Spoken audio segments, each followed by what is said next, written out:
হযরত ওমর রাদিয়াল্লাহু তাআলা আনহু একটু পরীক্ষা করতে চাইলেন রাখাল রে, দেখি একটু বেশি দিলে কাজ হয় কিনা। রাখাল রে এবার ওমর রাদিয়াল্লাহু তাআলা আনহু বলতেছে, ও রাখাল, আমি তোমার কাছে একটা প্রস্তাব দেই, তুমি একটা কাজ করো, একটা দুধওয়ালা ছাগি আমাদেরকে দিয়ে দাও, বিনিময়ে আমরা তোমাকে তার মূল্য দিয়ে দিব। এতে আমাদের দুধের দ্বারা তৃষ্ণা নিবারণ হবে, গোশতের দ্বারা ক্ষুধা দূর হবে। তোমার মালিক যদি তোমাকে জিজ্ঞাসা করে যে ছাগল কোথায়, তুমি বলবা একটা নেকড়ে অথবা বাঘে আক্রমণ করে ধরে নিয়ে গেছে। এটা স্বাভাবিক, মাঝে মধ্যেই ঘটে। রাখাল বললে মালিক বিশ্বাস করবে। হযরত ওমর রাদিয়াল্লাহু তাআলা আনহু যখন রাখালরে বললেন, রাখাল, তোমাকে আমি কিছু টাকা দিচ্ছি, সম্পদ দিচ্ছি, তুমি ছাগল একটা দিয়ে দাও, তোমার মালিক যদি জিজ্ঞাসা করে তুমি বলবা নেকড়ের পাল আক্রমণ করে একটা ছাগল নিয়ে গেছে, তোমার মালিক সেইটা বিশ্বাস করবে। রাখাল সাথে সাথে হতবাক হয়ে গেল। রাখাল বলতেছে, ইয়া হাদা ফাইনাল্লাহ, ইয়া হাদা ফাইনাল্লাহ। রাখাল বলতেছে, হে আগন্তুক, তুমি কি বলো? আল্লাহ কোথায়, আল্লাহ কোথায়, আল্লাহ কোথায়? তুমি কেমন কথা বলতেছো? তার মানে রাখাল বলতেছে, এ আগন্তুক মুসাফির, তুমি আমাকে কি কথা বলতেছো? হয়তো আমার মালিক আমার কথা বিশ্বাস করবে, মালিককে হয়তো আমি ফাঁকি দিতে পারবো, কিন্তু আমার আল্লাহকে তো ফাঁকি দেওয়া সম্ভব নয়। রাখাল চলে গেল। রাখাল তো চিনে না লোকটাকে। রাখাল চলে গেল। হযরত ওমর রাদিয়াল্লাহু তাআলা আনহু বলতেছে, যতদিন দুনিয়ার মধ্যে এই রাখালের মতো মানুষ থাকবে, ততদিন মুসলিম জাতিকে কোন প্রকার অকল্যাণ গ্রাস করতে পারবে না। ইয়া আইয়ুহাল্লাযীনা আমানুত্তাকুল্লাহ হাক্কা তুকাতিহি ওয়া লা তামুতুন্না ইল্লা ওয়া আনতুম মুসলিমুন। আল্লাহ রাব্বুল আলামিন ঈমানদারদেরকে উদ্দেশ্য করে বলেন, হে ঈমানদারেরা, তোমরা আল্লাহ তাআলাকে ভয় করো, যথাযথভাবে ভয় করো। আল্লাহ তাআলাকে ভয় করার কথা, তাকওয়ার কথা, গুনাহ থেকে বেঁচে থাকার কথা আল্লাহ তাআলা বললেন। এখন যদি আমরা আল্লাহ তাআলাকে প্রশ্ন করি, আয় আল্লাহ, আপনি যে আমাদেরকে মুত্তাকি হতে বললেন, তাকওয়া অর্জন করতে বললেন, আমরা কিভাবে তাকওয়া অর্জন করব? কারণ কোরআনুল কারীমের মধ্যে আল্লাহ তাআলা যেটা আদেশ করেন সেটা বাস্তবায়নের পদ্ধতিও আল্লাহ তাআলা বলে দেন। যেমন কোরআনুল কারীমের মধ্যে নামাজের কথা আছে, নামাজ কিভাবে বাস্তবায়ন করতে হবে, কিভাবে পড়তে হবে, আল্লাহ তাআলা এটাও আমাদেরকে জানায়া দিয়েছেন। যেমন কোরআনুল কারীমে আল্লাহ তাআলা ৮২ জায়গায় নামাজের কথা বললেন। এখন যদি আমরা প্রশ্ন করি নামাজ আমরা কিভাবে পড়ব, আল্লাহ তাআলা আমাদেরকে ইঙ্গিত দিয়ে দিয়েছেন, সূত্র দিয়ে দিয়েছেন। আমি আদেশ করেছি নামাজের, এই নামাজটা শিখতে হবে মুহাম্মাদুর রাসূলুল্লাহ সাল্লাল্লাহু আলাইহি ওয়াসাল্লামের থেকে। এজন্যই আল্লাহ রাব্বুল আলামিন কোরআনুল কারীমের মধ্যে বলেন, কুল আতিউল্লাহ ওয়া আতিউর রাসূল।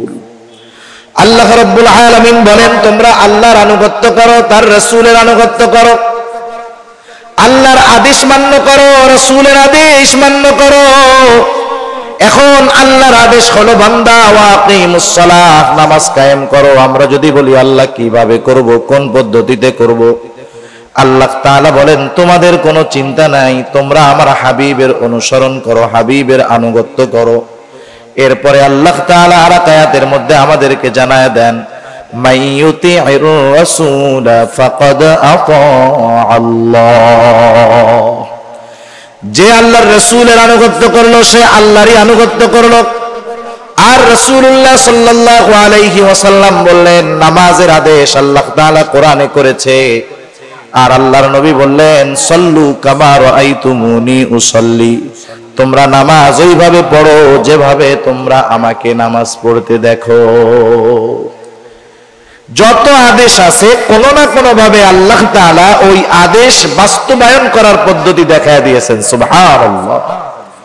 মনে করেন আপনি একটা ছেলেকে বললেন যে তুমি আগামী দিন সকালবেলায় চট্টগ্রাম যাবা, চট্টগ্রাম শহরে যাবা, হালি শহর যাবা, বাইজিদ বুস্তামি যাবা, কিন্তু ছেলেটা জীবনে আপনার ওই ব্রিজের ওই পারে যায় নাই।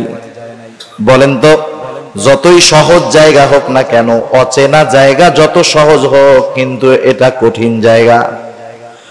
অপরিচিত জায়গা যত সহজ হোক, এটা প্রথমবার কঠিন লাগবে, স্বাভাবিক।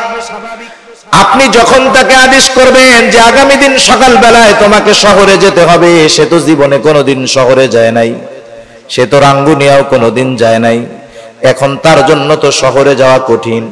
সে যখন বিচলিত, সে যখন পেরেশান, আপনি তার মাথায় হাত দিয়ে বুলায় বললেন, বাবা টেনশন তুমি করো না, তুমি এখান থেকে সুন্দর মতো এই রাস্তায় যাবা, ওখান থেকে একটা সিএনজিতে উঠবা, সিএনজি কে বলবা আমি চট্টগ্রাম শহরে যাব, তোমার যেই জায়গায় যাওয়ার প্রয়োজন সিএনজি ওয়ালা তোমাকে সেই জায়গাতেই নামায়া দিবে।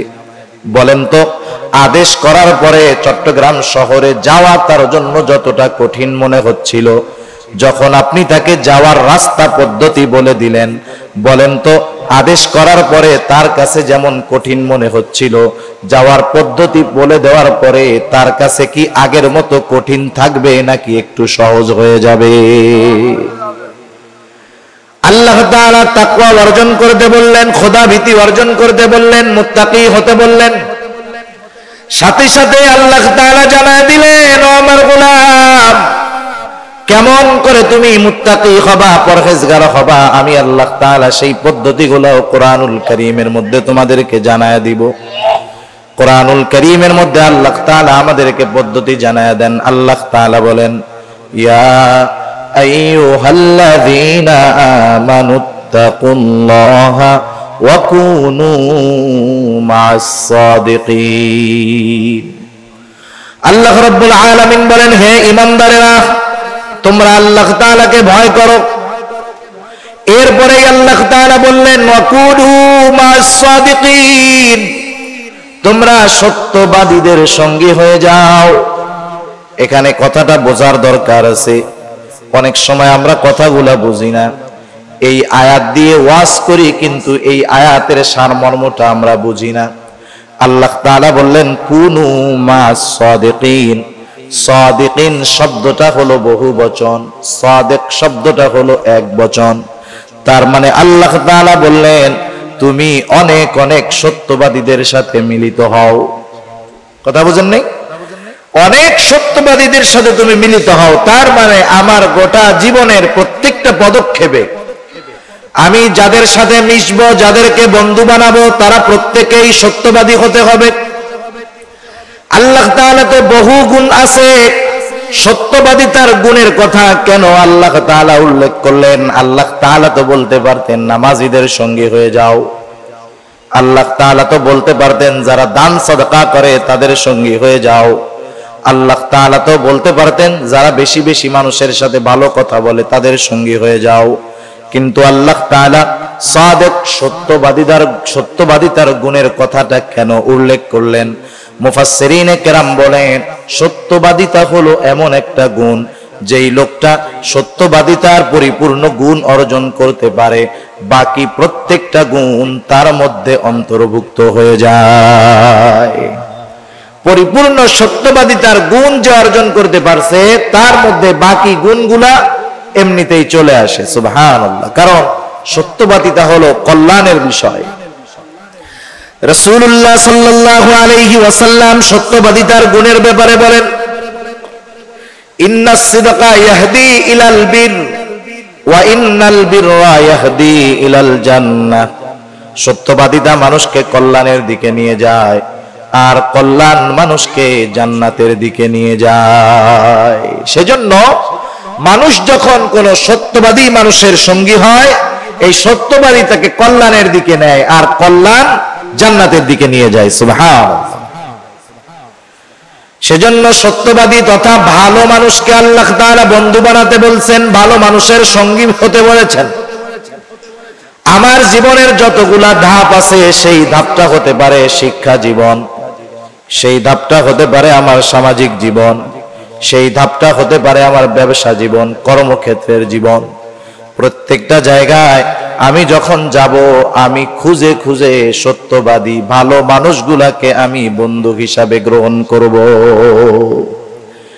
যেই ছাত্রটা চায় যে আমি মুত্তাকি হব, পরহেজগার হব, স্কুলের ছাত্র হোক, কলেজের ছাত্র হোক আর মাদ্রাসার ছাত্র হোক, স্কুল কলেজে যাওয়ার পরে সে সর্বপ্রথম খুঁজতে থাকবে কোন ছেলেগুলা নামাজি, কোন ছেলেগুলা ভদ্র, কোন ছেলেগুলা ইফটিজিং করে না, কোন ছেলেগুলা দ্বীনের সাথে মিলে চলে। এই রকম ছেলেদেরকে খুঁজে যখন একটা ছেলে বন্ধু বানাবে, ওই ছেলেটার স্কুল লাইফ বলেন, কলেজ লাইফ বলেন, ওইটা তার খারাপ হবে না, সে ইফটিজার হবে না, সে দুশ্চরিত্র সম্পন্ন কেউ হবে না। ভালো বন্ধুদের সংস্পর্শে থাকার কারণে সে সকল প্রকার পাপাচার এবং অনাচার থেকে বেঁচে থাকতে পারবে।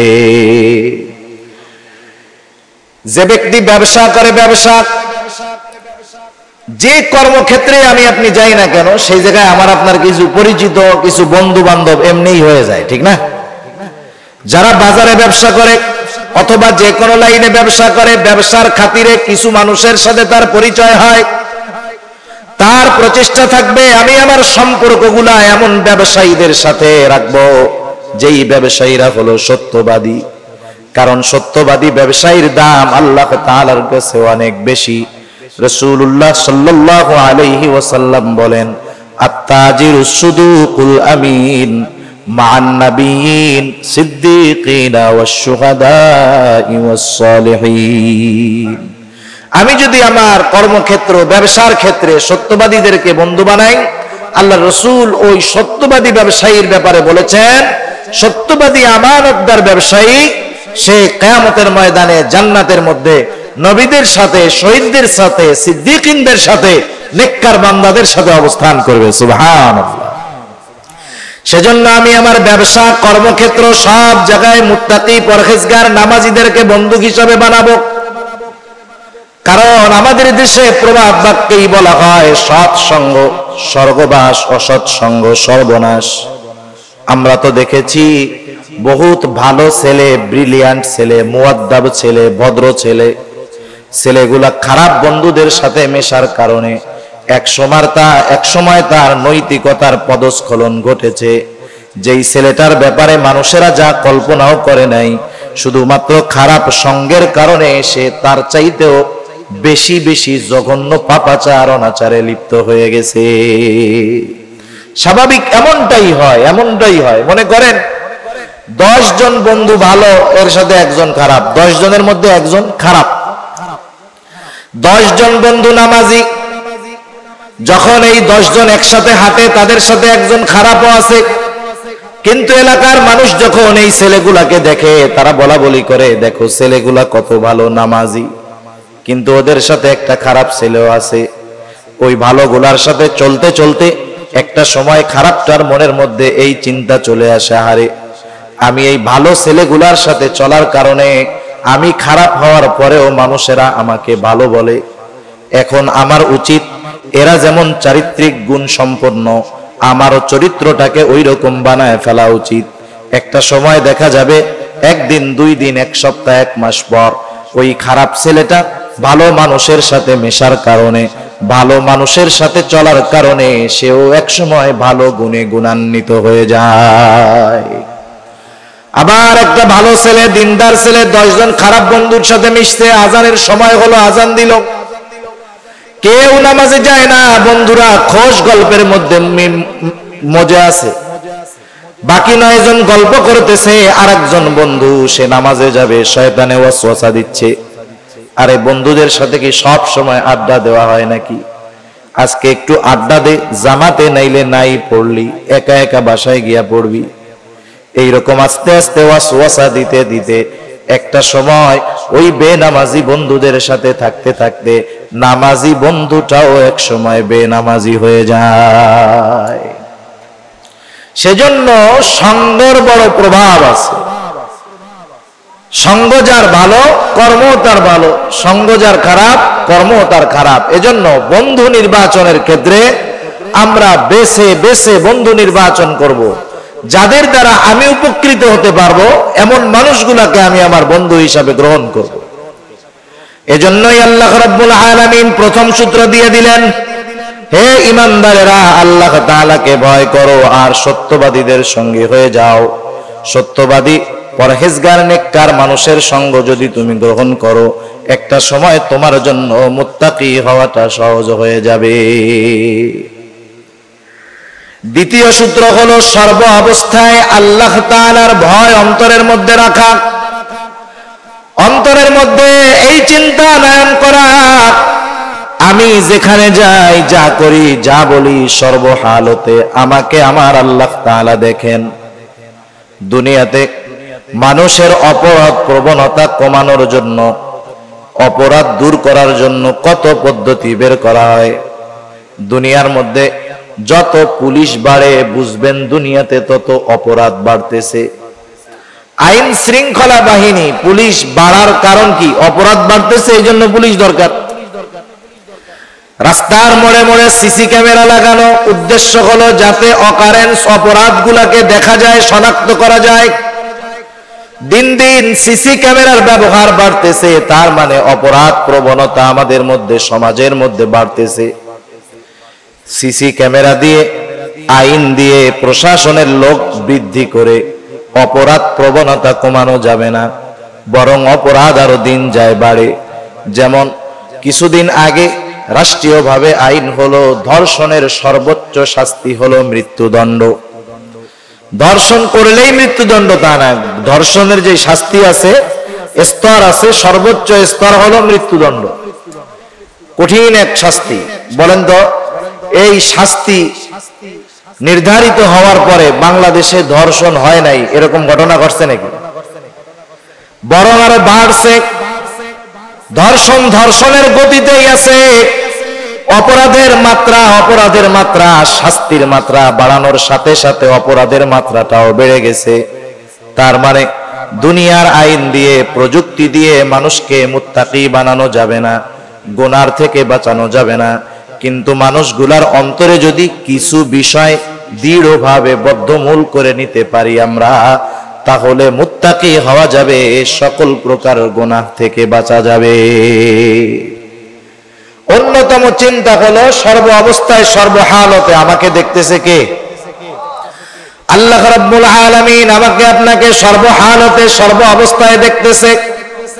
আল্লাহ তাআলা কোরআনুল কারীমের মধ্যে বলেন, ওয়ালাকাদ খালাকনাল ইনসানা ওয়া না'লামু মা তুওয়াসওয়িসু বিহি নাফসুহু ওয়া নাহনু আকরাবু ইলাইহি মিন হাবলিল ওয়ারিদ। আল্লাহ রাব্বুল আলামিন বলেন, ওয়ালাকাদ খালাকনাল ইনসান। আল্লাহ তাআলা বলেন, আমি আল্লাহ তাআলা মানুষকে সৃষ্টি করেছি। আমাদের স্রষ্টাকে জোরে বলেন তো। নাস্তিকেরা বলে যে প্রাকৃতিক ভাবে হয়েছে, কিন্তু আল্লাহ বলেন আমি মানুষকে সৃষ্টি করেছি।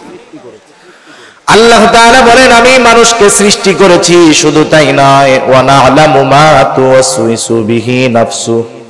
আমি আল্লাহ এটাও জানি কোন জিনিসে মানুষের অন্তরের মধ্যে ওয়াসওয়াসা দেয়। আমার অন্তরের মধ্যে কোন জিনিসে ওয়াসওয়াসা দেয়? বলেন তো, দুনিয়ার কোন প্রযুক্তি, দুনিয়ার কোন সর্বাধুনিক মেশিন দিয়া আমার অন্তরের ওয়াসওয়াসা কি দিচ্ছে এটা বের করা সম্ভব নাকি? সম্ভব? বলে দুনিয়ার সর্বোচ্চ প্রযুক্তি ব্যবহার করেও আমার অন্তরে আমি কি বলতেছি, কি করতে চাচ্ছি, এটা বের করা সম্ভব না। কিন্তু আল্লাহ তাআলা বলেন, ওয়া না'লামু মা তুওয়াসওয়িসু বিহি নাফসু। আমি আল্লাহ তাআলা জানি তার অন্তরের ভিতরে কোন জিনিসে ওয়াসওয়াসা দেয়। আল্লাহ তাআলা এবার আরো জবাব দেন, কেন জানি বান্দা, তুমি জানো নাকি? আমি জানার কারণ হলো, ওয়া নাহনু আকরাবু ইলাইহি মিন হাবলিল ওয়ারিদ। আমি তোমার অন্তরের খবর জানার কারণ হলো যে আমি তোমার শাহরগের চাইতেও অধিক নিকটবর্তী। সুবহানাল্লাহ। তার মানে আমি আমার যত নিকটে, তার চাইতে বেশি নিকটে কে? আল্লাহ তাআলা। আমি তো আমারই কত কিছু দেখি না, যা দিয়া দেখি এইটাও দেখি না। আমরা দেখি কি দিয়ে? চোখ দিয়ে। চোখ দিয়ে। আয়না ছাড়া কোনোদিন আমি আপনি নিজের চোখ দেখতে পারছি? যা দিয়া দেখি এইটারও আমরা দেখি না, নিজের চেহারাটারেও দেখতে পারি না। কিন্তু আল্লাহ তাআলা আমার অন্তরের গহীন কোণে কি ওয়াসওয়াসা দেয়, কোন জিনিস ওয়াসওয়াসা দেয় আল্লাহ তাআলা এটা জানেন। যেই আল্লাহ অন্তরের ওয়াসওয়াসার খবরটাও জানে, বলেন তো সেই আল্লাহ 24 ঘন্টা রাত দিন আধারে আলোতে সর্ব অবস্থায় আমাকে দেখেন কি দেখেন না? সর্ব অবস্থায় আমি আল্লাহ তাআলার নজরের মধ্যে আছি। দুনিয়ার সিসি ক্যামেরারে মানুষ কত ভয় পায়। একদিন এক ভিডিও দেখতে আসছে সামনে, এক চোর চুরি করতেছে, হঠাৎ করে তার নজরে সিসি ক্যামেরা পড়ে গেছে। আস্তে চুরির মালগুলা রাইখা ও সিসি ক্যামেরার কাছে যায় মাপ চাইতেছে, 2 হাত জোড় করে বলতেছে আর জীবনে করব না, কান ধরে কইতেছে আর জীবনে করুম না। সিসি ক্যামেরারে কি ভয় পায় চিন্তা করছেন? অথচ সিসি ক্যামেরার ভিডিওটা ডিলিট হতে পারে, অথবা সিসি ক্যামেরার লেন্সটা শুধু লাগানো, ওর সাথে কোনো রেকর্ড করার ব্যবস্থা নাই, কিন্তু ওইটারে কি ভয় না পায়। অথচ আল্লাহর নজরকে ভয় পায় না বান্দা, সিসি ক্যামেরারে লজ্জা পায়। কাছের মানুষ, এলাকার মানুষ দেখে ফেলবে এই জন্য অপরাধ করে না, এলাকার মানুষকে লজ্জা পায়, আল্লাহকে লজ্জা পায় না। কিন্তু রাসূলুল্লাহ সাল্লাল্লাহু আলাইহি ওয়াসাল্লাম বলেন, বান্দার আল্লাহ তাআলার ব্যাপারে সবচাইতে বেশি লজ্জাশীল হওয়া উচিত। আল্লাহ রাব্বুল আলামিন এরপরে বলেন, বান্দা আমি আল্লাহ যে শুধু তোমাকে দেখি তা না, আল্লাহ তাআলা এরপরে বলেন, ইযিয়াতালাক্কাল মুতালাক্কিয়ানি আনিল ইয়ামিনি ওয়া আনিশ শিমালি কাঈদ। আল্লাহ রাব্বুল আলামিন আমাদের ডান কাঁধে বাম কাঁধে উভয় কাঁধে 2 জন ফেরেশতা নিযুক্ত করে রেখেছেন, যারা আমাদের আমলগুলোকে কর্মগুলোকে লিপিবদ্ধ করতেছে। আমরা তাদেরকে সোজা নামে কিরামান কাতিবিন নামে চিনি। কিরামান কাতিবিন হলো সম্মানিত লেখকদ্বয়। আল্লাহ তাআলা বলেন, কিরামান কাতিবিনা ইয়ালামুনা মা তাফআলুন। এই সম্মানিত লেখকদ্বয় এরাও জানে যে আমরা কি আমল করি, ওরা জানে। আরো একজন ফেরেশতা আছে, আল্লাহ তাআলা বলেন, মা ইয়ালফিযু মিন কাওলিন ইল্লা লাদাইহি রাকীবুন আতীদ। প্রত্যেকটা মানুষের সাথে একজন সদা তৎপর ফেরেশতা আছে, যে সব সময় রেডি থাকে, কোন সময় সে অমনোযোগী হয় না। সে কি করে? আমার আপনার কথাগুলাকে সে রেকর্ড করে।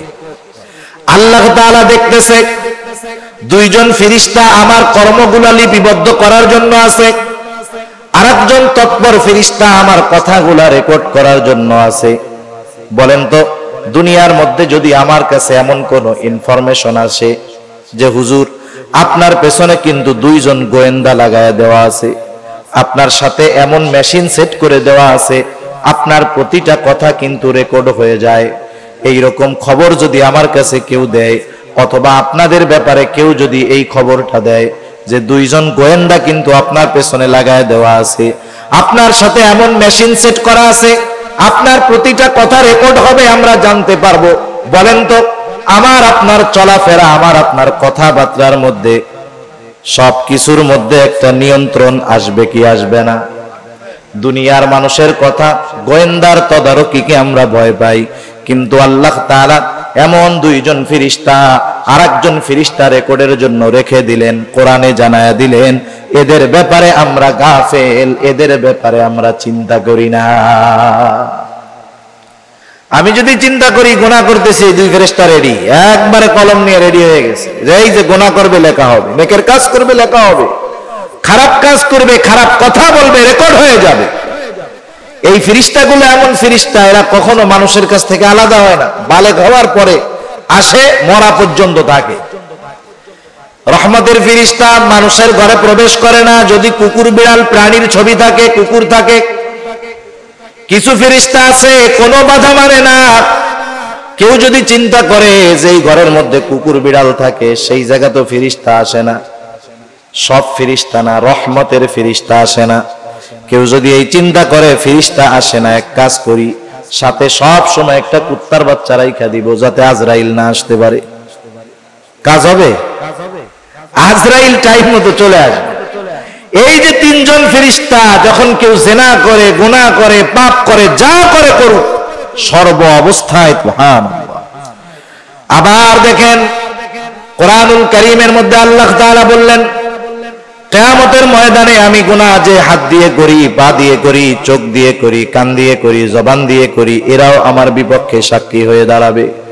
আল্লাহ তাআলা কোরআনুল কারীমের মধ্যে বলেন, আল ইয়াউমা নাখতিমু আলা আফওয়াহিহিম ওয়া তুকাল্লিমুনা আইদিহিম ওয়া তাশহাদু আরজুলুহুম বিমা কানু ইয়াকসিবুন। আল্লাহ রাব্বুল আলামিন বলেন, আজকের এই দিন অর্থাৎ কিয়ামতের দিন, নাখতিমু আলা আফওয়াহিহিম, আমি তাদের মুখের উপরে মোহর মেরে দিব, বাক শক্তি রুদ্ধ হয়ে যাবে, কথা বলতে পারবে না। আল্লাহ তাআলা বলেন, ওয়া তুকাল্লিমুনা আইদিহিম, আমার সাথে কথা বলবে তাদের হাত, ওয়া তাশহাদু আরজুলুহুম বিমা কানু ইয়াকসিবুন, সাক্ষী দিবে তাদের পা, তারা হাত পা দ্বারা দুনিয়াতে কি উপার্জন করেছে।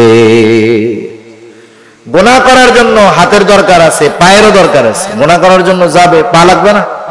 হাত দিয়ে গুনাহ করবে। এই সবগুলো আমার বিরুদ্ধে আছে, সাক্ষী হিসাবে আমার বিপক্ষে দাঁড়ায় যাবে।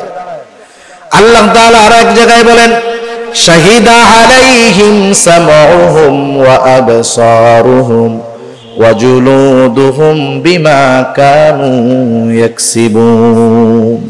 আল্লাহ তাআলা বলেন, সাক্ষী দিবে তাদের চোখ, সাক্ষী দিবে তাদের কান, সাক্ষী দিবে তাদের চামড়া।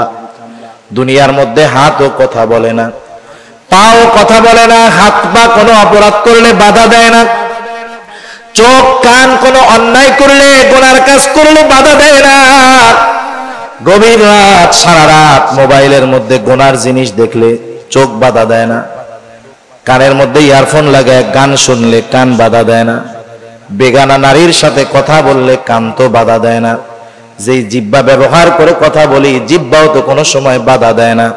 কিন্তু কিয়ামতের ময়দানে এরা যখন আমার আপনার বিপক্ষে সাক্ষী হিসাবে আল্লাহ তাআলার কাছে সাক্ষ্য দিবে, কথা বলবে, সেই মানুষেরা হতবাক হয়ে যাবে যে হায়রে, এই কান, এই চোখ, এই জিহ্বা, এই হাত, এই পা, এদেরকেই তো তৃপ্তি দেওয়ার জন্য দুনিয়ার মধ্যে গুনাহ করলাম, এরা আজকে আমার বিরুদ্ধে সাক্ষী দেয়। তখন তারা তাদের চামড়াকে উদ্দেশ্য করে বলবে, ক্বালু লিজুলুদিহিম লিমা শাহিদতুম আলাইনা ক্বালু আনতাকানা আল্লাহুল্লাযী আনতাকা কুল্লা শাই ওয়া হুয়া খালাকাকুম আউওয়ালা মাররাতিন ওয়া ইলাইহি তুরজাউন।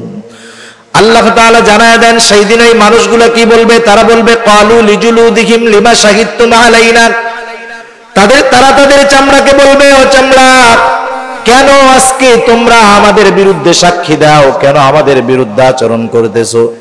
দুনিয়ায় তো কথাবার্তা বলো নাই, এখন কেমনে কও? চামড়ার জবান তো আল্লাহ খুলে দিবে। চামড়া বলবে, ক্বালু আনতাকানাল্লাহ, এই হাত পা অঙ্গ প্রত্যঙ্গ জবাব দিবে যে আমাদেরকে আজকে কথা বলার ক্ষমতা দিয়েছে কে? যে আল্লাহ সবাইরে কথা বলার ক্ষমতা দিয়েছে, সেই আল্লাহ আজকে আমাদেরকেও কথা বলার ক্ষমতা দিয়েছে। দেখেন, চিন্তার বিষয় হলো আল্লাহ দেখতেছে, এতটুকুই যথেষ্ট ছিল। কিন্তু এরপরেও আমার বিরুদ্ধে আরো কত সাক্ষী আছে আল্লাহ সবগুলা জানায় দিয়েছেন। এগুলো কোরআনের কথা। কিসের কথা? কোরআনুল কারীমের কথা। কোরআনুল কারীমের প্রতি পূর্ণ আস্থা তার আছে যার কোরআনুল কারীমের প্রত্যেকটা অক্ষর, প্রত্যেকটা শব্দ, প্রত্যেকটা বিধানের উপরে পরিপূর্ণ আস্থা আছে। ঠিক কিনা বলো? শুধু মুখ দিয়ে বললে হবে না। সেজন্য আমার অন্তরের মধ্যে যদি এই কথাগুলা দৃঢ়ভাবে বদ্ধমূল হয়ে যায় যে আমার আল্লাহ দেখতেছে, ফেরেশতারা আছে, হাত পা অঙ্গ প্রত্যঙ্গ আমার গুনার সাক্ষী, তাহলে গুনার থেকে বেঁচে থাকা আমার জন্য সহজ।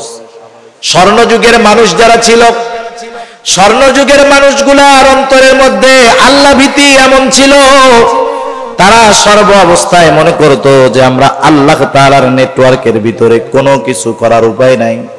এই জন্য স্বর্ণযুগের রাখালের মধ্যে যেই তাকওয়া ছিল, বর্তমান জামানার শ্রেষ্ঠ ওলির মধ্যেও ওই পরিমাণ খোদাভীতি তাকওয়া পাওয়া যাবে না। প্রসিদ্ধ ঘটনা, খলিফাতুল মুসলিমিন হযরত ওমর রাদিয়াল্লাহু তাআলা আন সাথীদেরকে নিয়ে একদিন সফরে বের হয়েছেন। মরুভূমির পথ কিছু দূর চলার পরে তারা পিপাসিত হয়ে গেলেন, গলা শুকিয়ে গেছে। আরবের মানুষ পিপাসার জন্য পানিও পান করে, দুধও পান করে। তৎকালীন আরবের রেওয়াজটা ছিল এইরকম, অধিকাংশ ছাগলের পালের মালিকেরা তাদের রাখালকে বলে দিত, রাখাল, কোন মুসাফির যদি দুগ্ধ পান করার প্রয়োজন হয়, তৃষ্ণার কারণে হোক ক্ষুধার কারণে হোক, তোমরা তাদের ক্ষুধা এবং তৃষ্ণা নিবারণের জন্য আমার ছাগলের পাল থেকে দুধ পান করতে দিবা। রাখাল তো তখনই দুধ পান করতে দিতে পারবে যখন মালিকের অনুমতি থাকবে, কিন্তু অধিকাংশ মালিক অনুমতি দিয়া দিত। গুটি কয়েক কৃপণ মার্কা যারা আছে ওরা বলতো যে এই খবরদার, কাউরে একটু দুধ পান করতে দিবি না। হযরত ওমর রাদিয়াল্লাহু তাআলা আন সাথীবর্গ সহ একটা ছাগলের পালের কাছে পৌঁছাইলেন। ছাগলের পালের মধ্যে দুধওয়ালা ছাগল আছে। দেখার পরে হযরত ওমর রাদিয়াল্লাহু তাআলা আনহু ছাগলের পালের রাখালকে বলল, রাখাল, আমরা তো ক্লান্ত, তোমার পালের মধ্যে তো দুধওয়ালা ছাগল আছে, আমাদেরকে একটু দাও, আমরা দুধ পান করে আমাদের তৃষ্ণা নিবারণ করি। এইবার রাখাল বলতেছে যে না, আমি এটা দিতে পারবো না, কারণ মালিকের অনুমতি নাই। স্বাভাবিক অনেক সময় কি হয়, আপনি যখন একটা কাজ করার জন্য যাবেন, যেমন আমাদের দেশের রুলস যেটা হয়ে গেছে, আপনি যাবেন স্টেশনে ট্রেনের টিকিট কাটার জন্য। বাংলাদেশে ট্রেনের টিকিট কোনো সময় পাওয়া যায় না, কিন্তু বাংলাদেশে সরকারি যেই খাতগুলায় বড় বড় লস হয়, এর মধ্যে সবচাইতে অন্যতম একটি খাত হলো রেল যোগাযোগ ব্যবস্থা। সারা বছরের পরে দেখবেন যে এই বছর রেলে 2000 কোটি টাকা লস, 1000 কোটি টাকা লস, কিন্তু আপনি 10 দিন পরে ঢাকার টিকিট কিনতে যান, একটাও পাবেন না। লস কখন হয়? যখন যাত্রী হয় না। কিন্তু লস হয় যাত্রী ভরা, পালানোর জায়গা নাই, সিট পাওয়া যায় না, কিন্তু এরপরেও লস হয়। আপনি টিকিট কিনতে টিকিট কাউন্টারে গিয়ে টিকিট পাবেন না। আশেপাশে দেখবেন কিছু লোক ঘুরতেছে, আইসা আপনার কানে বলবে, অথবা আপনার পরিচিত থাকলে যখন তারে বলবেন ভাই 100 বাড়ায়া দিমু না, তখন বলবে যে অমকের কাছে জানো যে চার দোকানটা আছে, কাকার কাছে যেয়ে বললেই আমার কথা টিকিট দিয়ে দিবে। এরকম আছে না নাই বলেন? তার মানে ন্যায্য দামে পাওয়া গেল না, কিছু দিলে কাজ হয়ে গেল। মালিকের মানা, এই জন্য রাখাল দুধ পান করাবে না। হযরত ওমর রাদিয়াল্লাহু তাআলা আনহু একটু পরীক্ষা করতে চাইলেন রাখাল রে, দেখি একটু বেশি দিলে কাজ হয় কিনা। রাখাল রে এবার ওমর রাদিয়াল্লাহু তাআলা আনহু বলতেছে, ও রাখাল, আমি তোমার কাছে একটা প্রস্তাব দেই, তুমি একটা কাজ করো, একটা দুধওয়ালা ছাগি আমাদেরকে দিয়ে দাও, বিনিময়ে আমরা তোমাকে তার মূল্য দিয়ে দিব। এতে আমাদের দুধের দ্বারা তৃষ্ণা নিবারণ হবে, গোশতের দ্বারা ক্ষুধা দূর হবে। তোমার মালিক যদি তোমাকে জিজ্ঞাসা করে যে ছাগল কোথায়, তুমি বলবা একটা নেকড়ে অথবা বাঘে আক্রমণ করে ধরে নিয়ে গেছে। এটা স্বাভাবিক, মাঝে মধ্যেই ঘটে। রাখাল বললে মালিক বিশ্বাস করবে। হযরত ওমর রাদিয়াল্লাহু তাআলা আনহু যখন রাখালরে বললেন, রাখাল, তোমাকে আমি কিছু টাকা দিচ্ছি, সম্পদ দিচ্ছি, তুমি ছাগল একটা দিয়ে দাও, তোমার মালিক যদি জিজ্ঞাসা করে তুমি বলবা নেকড়ের পাল আক্রমণ করে একটা ছাগল নিয়ে গেছে, তোমার মালিক সেইটা বিশ্বাস করবে। রাখাল সাথে সাথে হতবাক হয়ে গেল। রাখাল বলতেছে, ইয়া হাদা ফাইনাল্লাহ, ইয়া হাদা ফাইনাল্লাহ। রাখাল বলতেছে, হে আগন্তুক, তুমি কি বলো? আল্লাহ কোথায়? আল্লাহ কোথায়? আল্লাহ কোথায়? তুমি কেমন কথা বলতেছো? তার মানে রাখাল বলতেছে, এ আগন্তুক মুসাফির, তুমি আমাকে কি কথা বলতেছো? হয়তো আমার মালিক আমার কথা বিশ্বাস করবে, মালিককে হয়তো আমি ফাঁকি দিতে পারবো, কিন্তু আমার আল্লাহকে তো ফাঁকি দেওয়া সম্ভব নয়। রাখাল চলে গেল। রাখাল তো চিনে না লোকটাকে। রাখাল চলে গেল। হযরত ওমর রাদিয়াল্লাহু তাআলা আনহু বলতেছে, যতদিন দুনিয়ার মধ্যে এই রাখালের মতো মানুষ থাকবে, ততদিন মুসলিম জাতিকে কোনো প্রকার অকল্যাণ গ্রাস করতে পারবে না। আজকে আমি আমার নিজের কথাটাই চিন্তা করি, আপনি আমি আমাদের নিজেদের কথা চিন্তা করি যে আমাদের তাকওয়ার অবস্থা কি, লাস্ট পর্যায়টাও নাই, ঠিক কিনা বলেন? স্বর্ণ যুগের নারীরা কেমন ছিল, স্বর্ণ যুগের যুবতী নারীরা কেমন ছিল? হযরত ওমর রাদিয়াল্লাহু তাআলা আনহু রাতের বেলায় বের হইতেন মানুষের খোঁজ খবর জানার জন্য। একদিন একেবারে শহরের শেষ প্রান্তে হযরত ওমর রাদিয়াল্লাহু তাআলা আনহু চলে গেলেন। রাতের শেষ প্রহর, সুবহে সাদিকের পূর্ব মুহূর্তে তিনি দেখতেছেন একটা ঘরের মধ্যে মিটমিট করে আলো জ্বলতেছে। একটু অবাক হলেন, সকলে ঘুম, নিস্তব্ধ নীরবতা, কিন্তু ওই ঘরটার মধ্যে কেন আলো জ্বলে? আস্তে আস্তে ওই ঘরের দিকে তিনি অগ্রসর হয়ে গেলেন। কান পেতে আছেন, ভেতরে থেকে দুইজনের গলার আওয়াজ পাওয়া যায়, দুইজন নারী। একটা বিষয় মনে রাখতে হবে, শাসক প্রজার অবস্থা জানার জন্য নিজে অথবা শাসকের দায়িত্বপ্রাপ্ত কেউ যদি বাস্তব অবস্থা জানার জন্য কারো ঘরের দেয়ালে কান পাতে, সেটার বৈধতা আছে, কিন্তু আমার আপনার নাই। আমার আপনার আছে? আমার আপনার নাই। কোন মহিলার অপর মহিলার গোপন কথা এরকম কান লাগায় শোনার অধিকার নাই। আল্লাহ তাআলা মানা করছেন, ওলা তাজাসসু, তোমরা গুপ্তচর বৃত্তি করবা না। কিন্তু রাষ্ট্রপ্রধান অথবা রাষ্ট্রপ্রধান যদি কাউকে দায়িত্ব দেয় কোনো কারণে, সে গুপ্তচর বৃত্তি করবে, এটা করার দরকার। হযরত ওমর রাদিয়াল্লাহু তাআলা আনহু কান লাগায় শুনতেছেন দুইজন মহিলার গলার আওয়াজ। বোঝা গেল একজন মা একজন মেয়ে। মা ঘুম থেকে উঠে মেয়েকে ডাকতেছে, বলতেছে, ওহে কন্যা, দ্রুত উঠে যাও, ছাগলের দুধটা দহন করো, সকালবেলায় বিক্রয় করতে হবে। এখন তো ছাগলেও দুধ কম দিচ্ছে, আমরাও অভাবে আছি। দুধটা দহন করার পরে তুমি দুধের সাথে একটু পানি মিশায়া দিও, তাতে বেড়ে যাবে। মেয়েটা বলতেছে, মা আপনি কি বলেন? খলিফা দুধের সাথে পানি মেশাতে মানা করছে। মা বলতেছে, মেয়ে তুমি কি বোকা নাকি? কোথায় খলিফা আর কোথায় আমরা? খলিফা হয়তো তার প্রাসাদের মধ্যে আরামে ঘুমাইতেছে, কে দুধে পানি মিশাইলো আর না মিশাইলো এটা কি খলিফার দেখার টাইম আছে নাকি? মেয়েটা বলে, মা খলিফা ওমর হয়তো জানবে না, দেখবে না, কিন্তু আল্লাহ রাব্বুল আলামিনকে ফাঁকি দেওয়া যাবে না। হযরত ওমর রাদিয়াল্লাহু তাআলা আনহু চলে গেলেন। পরের দিন সকালবেলায় মা মেয়েরে ডাকাইছে। ঘটনার রাত সকালবেলায় যখন খলিফাতুল মুসলিমিন তার ওই মা মেয়েকে ডাকালো, দুজনের কলিজা শুকায় গেছে। নিশ্চয় আমাদের রাতের কথোপকথনের ব্যাপারে খলিফা জেনে গেছে। খলিফা জেনে গেছে আজকে আর নিস্তার নাই। তারা চিন্তিত এবং ভীত। কিন্তু হযরত ওমর অর্ধ জাহানের বাদশা, এই মেয়েটার পরহেজগারিতা তার এত পছন্দনীয় হয়েছে, একজন দুধওয়ালির মেয়ের তাকওয়াকে প্রাধান্য দিয়ে নিজের ঘরের পুত্রবধূ হিসাবে তাকে গ্রহণ করেছে।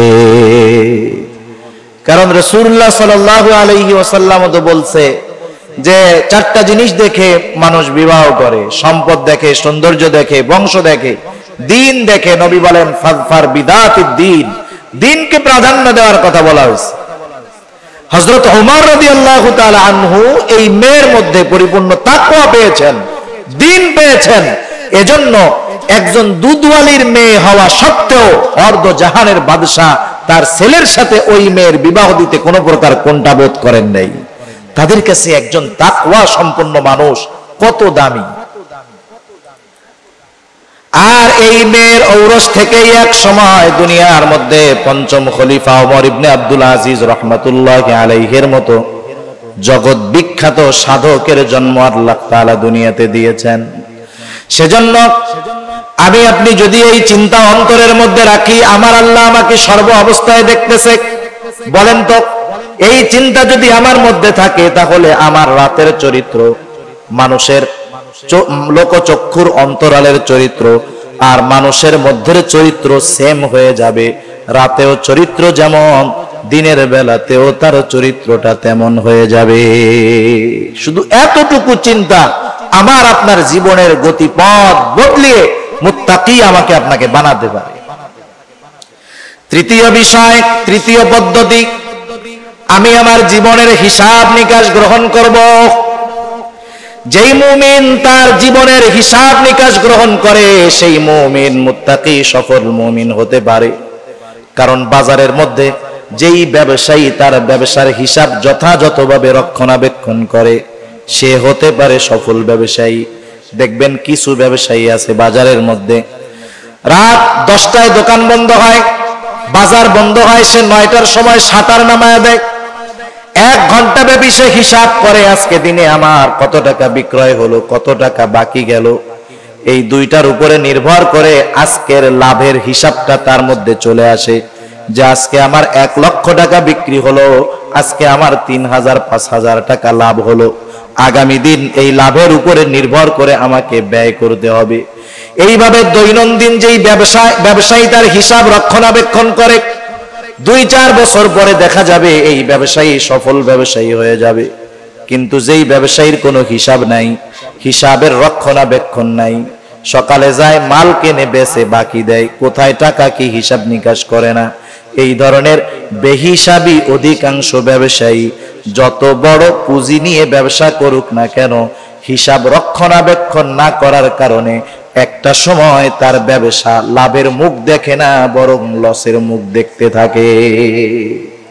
যারা আদর্শ ব্যবসায়ী দেখবেন এরা হিসাব করে, 1 টাকা 2 টাকার হিসাবও তারা ছাড় দেয় না। আমরা তো অনেক সময় মনে করি ওরে বাবা এত বড় ব্যবসায়ী 2 টাকাও লেখা রাখছে, না না, এটা তার একটা রুলস, তার এই নিয়ম নীতি তাকে সফল ব্যবসায়ী হওয়ার পথে অগ্রসর করেছে। অনুরূপভাবে যেই মুমিন তার জীবনের হিসাব নিকাশ গ্রহণ করে সেই মুমিনের জীবন পরিবর্তন হয়। এই জন্য বুজুর্গানে দিন বলেন প্রত্যেকটা মুমিন রাতে ঘুমানোর পূর্বে যখন বিছানায় শুবে তখন তার সারা দিনের আমলের হিসাব নিকাশ করবে। সে ঠান্ডা মাথায় চোখ দুটাকে বন্ধ করে সকাল থেকে নিয়ে শোয়ার আগ পর্যন্ত কতগুলা ভালো কাজ করেছে, কতগুলা অন্যায় করেছে, কতগুলা পাপ করেছে, সে যদি ঠান্ডা মাথায় চিন্তা করে সকাল থেকে নিয়ে রাত পর্যন্ত প্রত্যেকটা কাজের দৃশ্য তার চোখের সামনে ভেসে উঠবে। সে চিন্তা করতে পারবে যে আজকে আমি 10টা গুনার কাজ করেছি, আজকে আমি 9টা নেকের কাজ করছি। আজকের হিসাবে গুনাহ বেশি, নেকের কাজ কম। আর মানুষ যখন রাতের বেলায় শোয়ার সময় সে যেই ধরনের চিন্তা করে তার রাতটা ওই ধরনের অতিবাহিত হয়। যেমন কেউ যদি শোয়ার সময় মোবাইল টেপা শুরু করে, ফেসবুক হোক ইউটিউব হোক যাই করে করুক, দেখবেন এক সময় ফেসবুক টিপতে টিপতে টিপতে টিপতে ইউটিউব দেখতে দেখতে রাত যত গভীর হয় তত অশ্লীলতা পাপের দিকে সে ধাবিত হয়। গোনার সিস্টেম আছে কিছু, এই প্রযুক্তিগুলো আমাদেরকে একসাথে গোনার দিকে নিয়ে যায় না, আস্তে আস্তে গোনার দিকে ধাবিত করে। মনে করেন একজন একটা সিনেমা দেখতেছে, ওই সিনেমা দেখতে দেখতে নিচে ডেসক্রিপশনে অথবা সাইডে আরেকটা ভিডিও এসে হাজির হয়ে যাবে যেটা ওইটার চেয়ে আরেকটু জঘন্য। ও এবার ওইটাই ঢুকবে, ওর মাইন্ড স্যাটিসফ্যাকশন এরকম হয়ে যাবে, ওর আঙ্গুল ওইখানে যাবে, এরপরে ঢুকবে আর একটু জঘন্যতায় ঢুকবে, আস্তে আস্তে একেবারে গোনার সমুদ্রের মধ্যে ওকে নিয়ে যাবে। গোনা করতে করতে হঠাৎ করে ফজরের আজান দিবে, শয়তান পা টিপবে, ঘুম আসবে, ফজর তো গেছে গেছে, জোহরও কাজা হওয়ার অবস্থা। আর যেই ব্যক্তি রাতে শোয়ার সময় মৃত্যুর চিন্তা করে পরকালের চিন্তা করে ঘুমাবে, দেখবেন ফজরের আজান দেওয়ার সাথে সাথে লাফ দিয়ে ঘুম থেকে উঠে যাবে, ঠিক কিনা? সেজন্য রাতের বেলায় যে যেমন চিন্তা করে তার মানসিক অবস্থা পরের দিন রাতের বেলায় ওরকমই হয়। এইবার যদি লোকটা চিন্তা করে আহারে আজকে তো আমার গুনাহ বেশি হয়ে গেল, নেকের কাজ কম হয়ে গেল, হায়রে এখন যদি আমি মারা যাই কি হবে, সে হয়তো তাওবা করবে। শুধু আজকের দিনের গুনার জন্য নয়, সে হয়তো তার গোটা জীবনের তাওবা গুনার জন্য অনুশোচনা করবে, তাওবা করবে। খালেস তাওবা কইরা মনে করেন রাতে ঘুমালো, আল্লাহ না করুন এই লোকটা যদি রাতের বেলা মারা যায়, আশা করা যায় সে একজন নিষ্পাপ লোক হিসাবে তার নাজাতের জন্য তার তাওবাটা যথেষ্ট হয়ে যাবে। কারণ সে তো তাওবা করে ঘুমাইছে, খালেস তাওবা করে ঘুমিয়েছে, আর গুনাহ করার মতো সুযোগ পায় নাই। চিন্তা করেন এতটুকু চিন্তা তার মধ্যে তাওবার অনুশোচনা, গুনার অনুশোচনা আনতে পারে, তাওবা করে মরতে পারে, নাজাত পেয়ে যেতে পারে।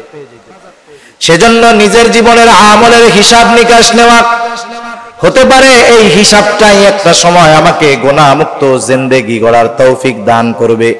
আর গুনাহমুক্ত জিন্দেগি যেই মুমিনের, সেই মুমিন হলোই মুত্তাকি মুমিন।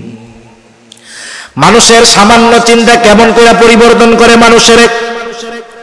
হযরত আব্দুল্লাহ ইবনে উমর রাদিয়াল্লাহু তাআলা আনহু হতে একটা হাদিস আসছে। আব্দুল্লাহ ইবনে উমর রাদিয়াল্লাহু তাআলা আনহু বলেন, এই হাদিসটা, এই ঘটনাটা আল্লাহর নবী একবার, দুইবার, 3, 4, 5 বার নয়, বারবার আমাদের কাছে বর্ণনা করেছেন যে বনি ইসরাইলের মধ্যে এক জালেম ছিল। এই জালেমের নাম হলো কিফিল, ধনাঢ্য জালেম, টাকাওয়ালা জালেম।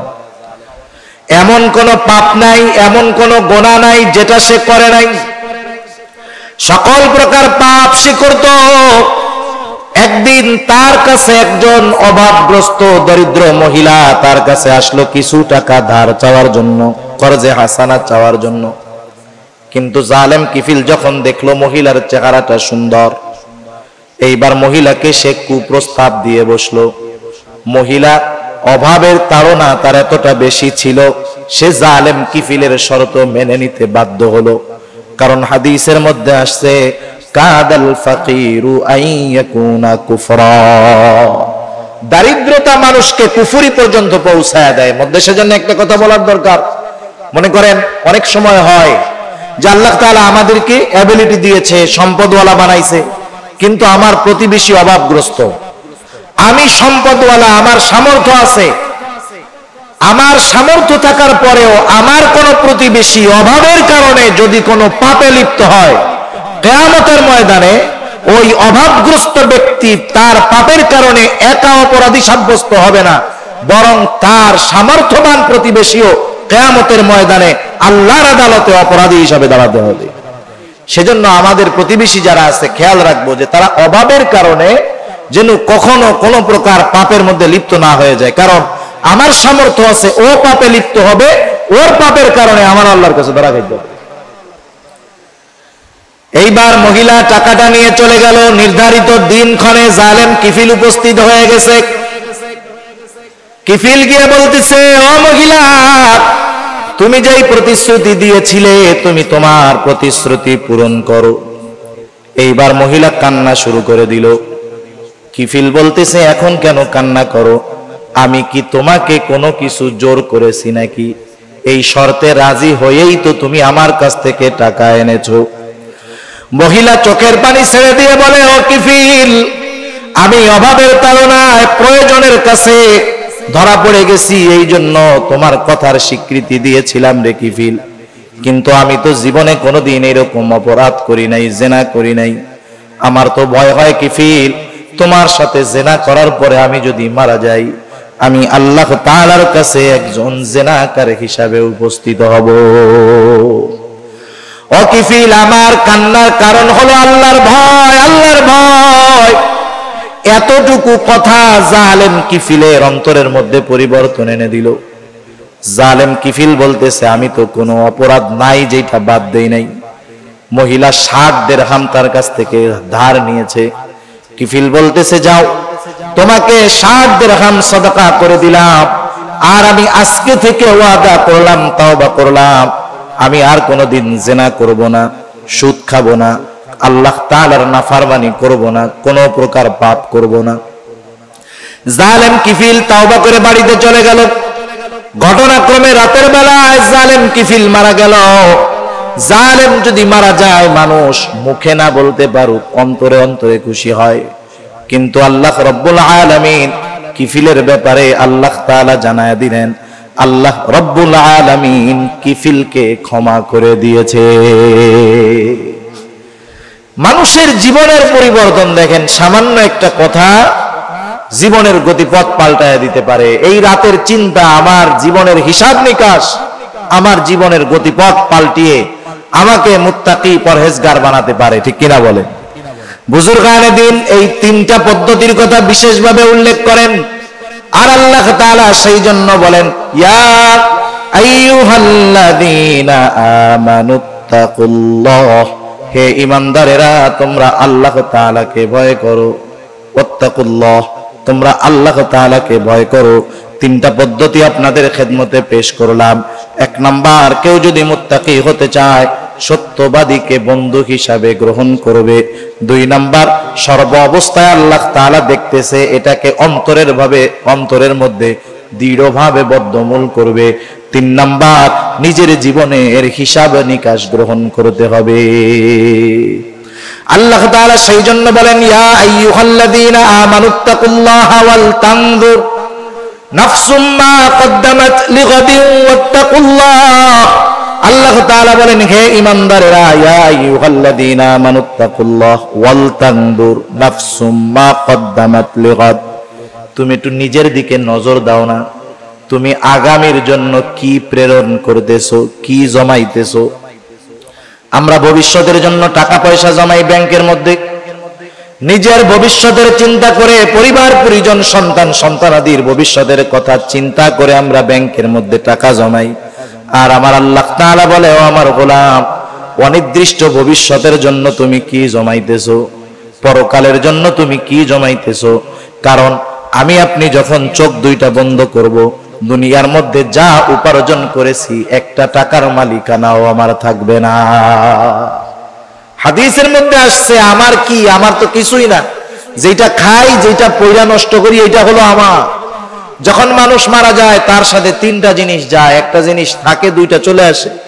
তার সন্তান সন্তানাদি যায়, তার কিছু মাল আসবাব যায়, আর তার আমল যায়।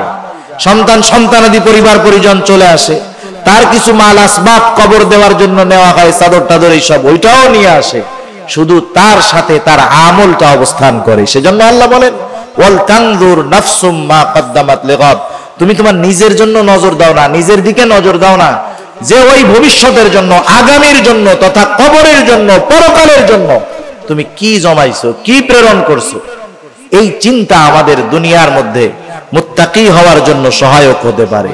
আর কোন ব্যক্তি যদি মুত্তাকি হয়, দুনিয়াতে যত আমল আছে, খেয়াল রাখবেন, প্রত্যেকটা আমলের দুনিয়া আখিরাত উভয় জাহানের কল্যাণ আছে। প্রত্যেকটা আমলের দুনিয়া এবং আখিরাত উভয় জাহানের কল্যাণ আছে। কেউ যদি মুত্তাকি হয়, দুনিয়ার মধ্যে আল্লাহ রাব্বুল আলামিন বলেন, ওয়া মাইয়াত্তাকিল্লাহা ইয়াজআল লাহু মাখরাজা। যে ব্যক্তি তাকওয়া অবলম্বন করে, খোদা ভীরুতা অর্জন করে, আল্লাহ তাআলা বলেন, আল্লাহ তাআলা তাকে যত প্রকার বিপদ আপদ হোক না কেন, বের হওয়ার রাস্তার ব্যবস্থা আল্লাহ তাআলা করে দেয়।